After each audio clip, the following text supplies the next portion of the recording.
Kung gusto mong i-upgrade ang mobile gaming experience mo, baka itong controller na to yung para sa'yo. Ito kapare ko ay ang Gameser G8 Galileo, ang latest game controller ngayon ng Gameser at pwede mo itong gamitin sa kahit anong game, mapa Mobile Legends, CODM, Genshin Impact, PPSSPP, NBA or kung ano na pang mga console game na playable or accessible sa mga mobile phones natin ay pwede mong gamitin itong controller na to. Meaning all-in-one game controller na tong Gameser G8 Galileo. Kaya sa video na to mga kapare ko, pag-uusapan natin kung ano yung mga kayang gawin nito and also bakit ito yung isa sa mga pwede mong pagpilian pagdating sa game console. Pag-usapan natin yan. Let's go! So simulan natin mga kapare ko sa quick unboxing para aware din kayo kung ano yung makikita ninyo sa loob ng box netong G8 Galileo. So inside the box kapare ko ay makikita natin na meron pa siyang isang box which is dito na nakalagay yung game controller natin at meron pang pa-message dito si Gameser which is ang nakalagay ay measure what you can be measured and make measurable what extends beyond. So ito yung tagline ng Gameser para dito sa Gameser G8. Anyway, inside the box kapare ko ito yung nasa loob niya. Makikita natin dito yung G8 Galileo logo and then meron tayo dito na simple packaging para sa ating mismong game controller. So unang-una meron tayo ditong tiny box sa loob na kung saan nandito lahat yung paperworks ng ating Gameser G8 Galileo. Nandito yung manual, nandito yung Gameser certificate, and also yung Gameser sticker. And then sumunod naman dyan kapare ko is yung ating mobile controller which is the G8 Galileo. And then meron na rin tayo dito na 3 extra na joystick. So ipapakita ko sa inyo mamaya kung para sa tong 3 extra joystick kasi pwede natin palitan yung joystick ng ating controller. So that's pretty much it mga kapare ko.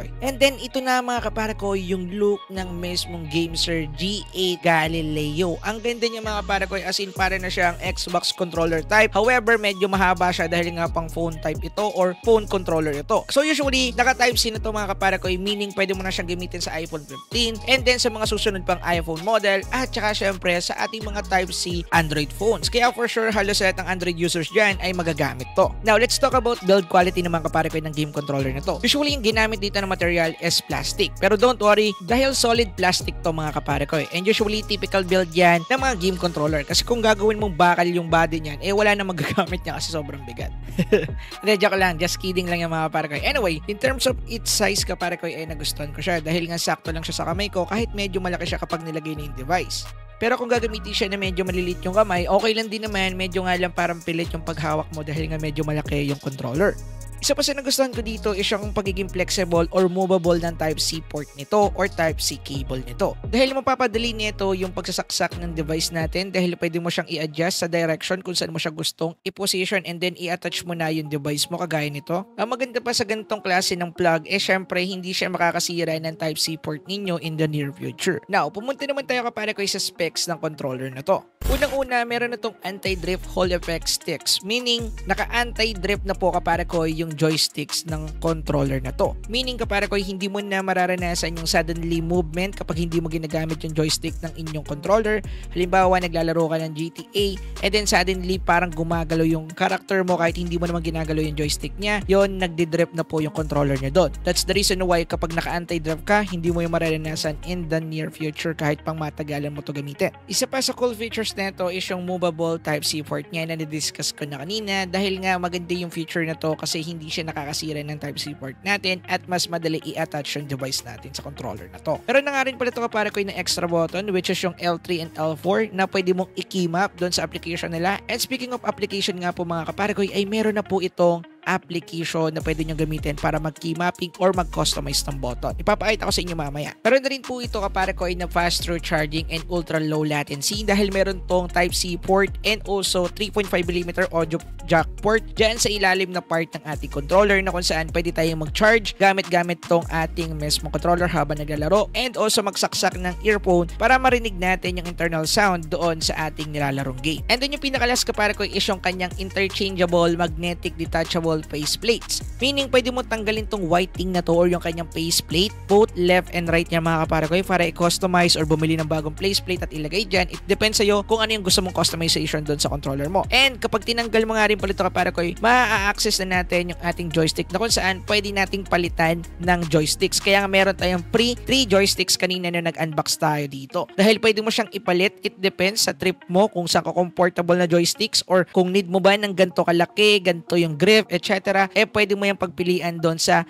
3 joysticks na natitira. It depends on you. Now, let's talk about naman sa performance ng game controller na to kapare ko. So mga kapare ko, naglaro ako dito ng NBA at saka ng mga PPSSPP game. At ako na nagsasabi sa inyo, napaka-responsive ng kanyang mga control dahil nga ito ay ina-attach at hindi naman siya kinoconnect via wireless kaya wala tong latency. Kaya for sure, rehistro agad yung mga movements or mga controls na pipindutin mo sa controller na to. Kung mapapansinin nyo dito, napaka-responsive niya dito sa NBA. Maganda yung ating ditong movement, nakakabali agad tayo dito, nakagawa tayo ng mga moves, nakagawa tayo ng mga easy pass, nakagawa tayo ng easy dribbling, and kung ano-ano pa na mahirap gawin kapag naka-touch screen ka lang or wala kang controller. So usually, ito rin yung isa sa nagustuhan ko dito dahil hindi ko na nami-miss touch yung mga control kasi kapag naka-phone ka lang or hindi ka gumagamit ng controller is nami-miss touch mo yung mga button dahil nga it depends yan sa phone screen mo or laki ng control dun sa display ng device mo. Kaya sometimes nagkakamali ako ng pindot mga kapare ko. Kaya nung nakagamit ako nito mga game controller kagaya nitong isang to, ito talagang part na to yung pinaka nagugustuhan ko sa kanya dahil hindi na ako napapa-misclick. Now, pag pumunta naman tayo sa combat game kagaya ng Tekken 7, kagaya nito nilalaro natin sa PPSSPP emulator, mapapansin niyo dyan kapare ko, every pindot natin is nagre-register talaga agad kaya no delay talaga yung mga combos mo dito. Mabilis ka makakapag-initiate ng combos, mabilis ka makakapag-initiate ng mga counterattacks, defense, or kung ano-ano pa. It depends yan sa ginagawa mo dito sa Tekken 7. If meron ka mga alam na combo dyan, mga super dyan, magagawa mo yan dito kapag gamit-gamit mo siya. So don't get wrong mga kapare ko. Alam ko magagawa nyo rin yan kahit wala kayong controller pero mas may enjoy nyo kasi yung feeling habang naglalaro kayo if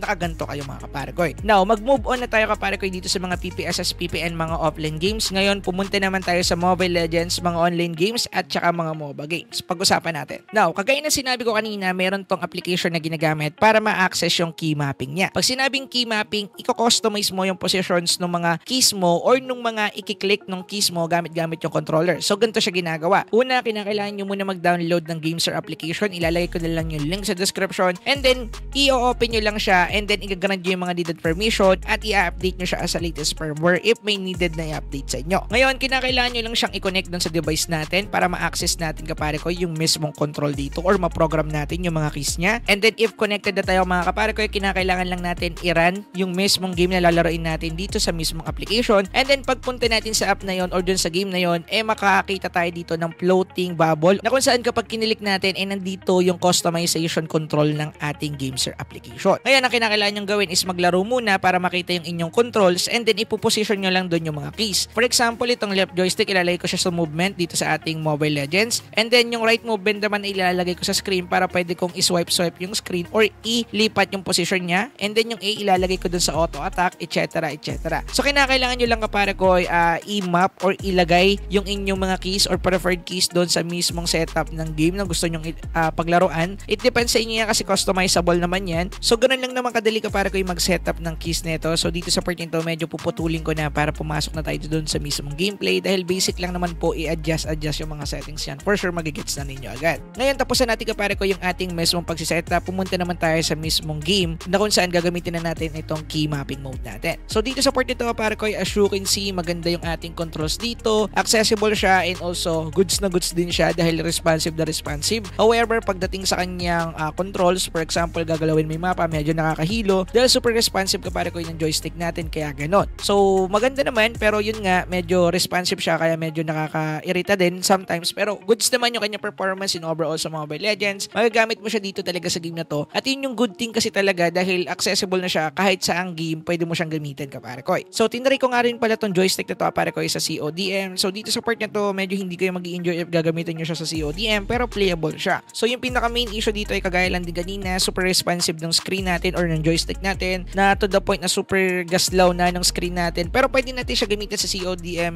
hindi natin yan maaalis doon pero yun nga medyo magalaw or magaslaw which is hindi ganun ka okay. Pero kung maglalaro tayo kapare ko ng mga Genshin Impact or mga Genshin Impact type games kagaya ng mga Diablo Immortal, mas magagamit natin yung controller nito kapare ko dahil doon talaga yung tema nito. Kalimutan ko yung type ng game ng Genshin Impact, hindi ko alam kung RPG game ba to. I mean, yung klase niya or yung style ng kanyang gameplay, alam ko open world to pero yung style ng kanyang settings, yung kanyang controls, etc. Kasi kapag sa Genshin Impact mo siya ginamit or kaya sa Diablo Immortal, talagang magagamit mo yung full capability ng controller mo kasi halos lahat ng controls na nandun, tugman-tugma kapare ko dun sa gameplay mismo ng Genshin Impact at saka ng Diablo Immortal. Kaya mas maganda yung kanyang gameplay dito, mas accessible siya, mas magagamit natin or mas may enjoy natin kapare ko yung game controller na to. So mga kapare ko, yan yung full review natin sa GameSir G8 Galileo. Yan yung mga function, features, and also value na makukuha mo dito sa phone controller na to. Now, ang pinakahuling question ninyo is magkano nga ba talaga ang GameSir G8 Galileo? Usually kapare ko, ito ay nagkakahalaga ng 4,600 pesos na mabibili nyo ng 15% or 10% discount gamit yung coupon code or yung link dyan sa description. Ilalagay ko dyan mga pare ko para magkaroon kayo ng extra discount kay GameSir. Ngayon, ang tanong, marirecommend ko ba na bumili kayo ng isang GameSir G8 Galileo? Usually kapare ko, dalawa yung sagot ko dyan. Oo at hindi. Unang-una, oo, dahil kung ikaw yung tao or type ng tao na mahilig sa mobile gaming at the same time mga console games like Nintendo, dahil meron naman tayong mga emulator para dyan like PPSSPP, Nintendo Switch Emulator, etc. And also meron na rin tayong mga Xbox games na pwede nating laruin sa mga Android phone using Xbox Cloud if hindi ako nagkakamali. Syempre definitely marirecommend ko sa inyo to if kayo yung tao na need talaga ng gantong controller. Pero if kayo yung tao na sa tingin niyo hindi naman to worth it or hindi niyo naman to kailangan, syempre huwag kayong bibili dahil hindi ko yung marirecommend sa inyo. Pero kung ngayon is naghahanap kayo ng upgraded game controller para sa inyong mga parakoy, definitely marirecommend ko to dahil maganda naman talaga yung value, features at kung ano-ano pa na makukuha nyo para sa 4.6 na SRP mga kaparakoy at may makukuha pa kayong discount kapag gagamitin nyo yung link natin. Anyway, dito ko na tatapusin yung video. Anong tingin ninyo about dito sa controller nito? Goods ba siya or hindi? Comment nyo naman yan dyan sa comment section. Yun lang. Peace!